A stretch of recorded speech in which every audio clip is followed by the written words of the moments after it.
goes by Staniel, at Real Staniel on YouTube. I told him we'd give him a shout out. Here it is. He asked us, guys, discuss Geno Smith signing with Seattle, taking a hometown discount, a team-friendly deal, 3 years, $105 million. I'm gonna let you go first. All right. Well, Staniel, if I can call you that, I don't want to start this off on a negative this podcast on a negative note, but I have to say, my goodness, I don't understand it.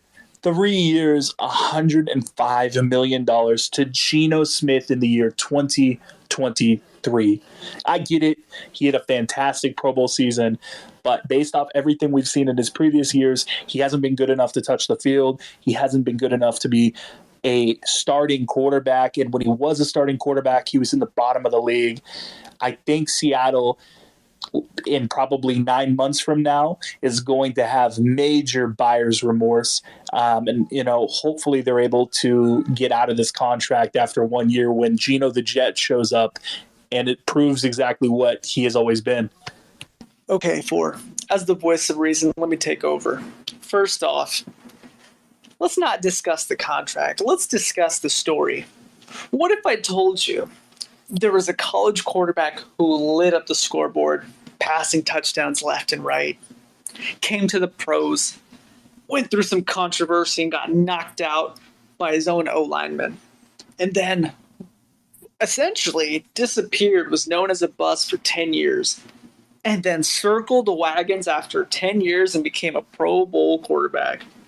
Is that not a Hollywood story? It is, and I love it, man. Everyone was on Geno Mania. They wrote me off. I didn't write back.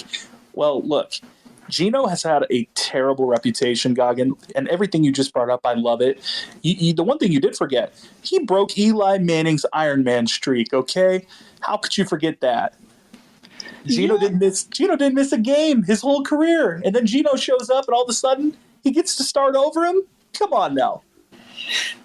All right. Look, let's just call it what it is, all right?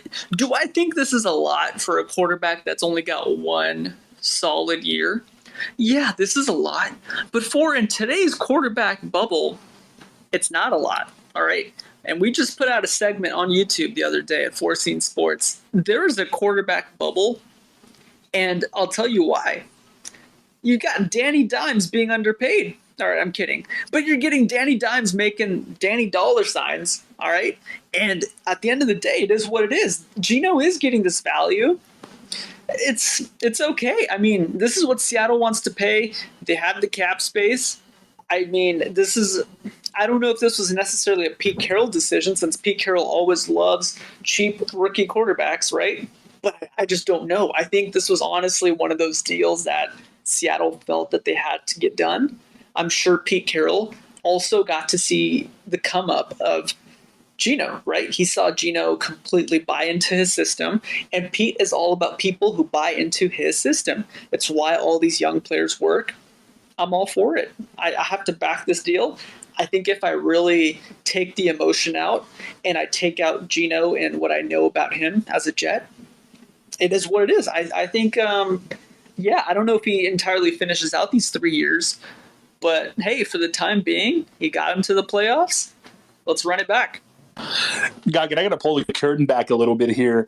I was a banker in Washington State previously. Well, look, man, I had to call up some former colleagues of mine, and I had to ask him, did Geno rob the damn bank? Because it makes no sense. And I get it. You love it, man. It's the Hollywood story. You said it best. You listed all of the hardship he faced and the great ending, right? But what have we learned about sports? Whether it's MMA, football, baseball, basketball, sports don't care about Hollywood endings. They don't care about good endings, and they generally are proven right through statistics and analytics. And that's exactly what I'm looking at when I look at Geno Smith. I've seen enough. He is going to be back out of the league, back up, reserve here after this season. It's a terrible Seattle deal. And honestly, this might be the best thing going for Denver to save a little bit of face. Is this locks Seattle into a terrible contract situation.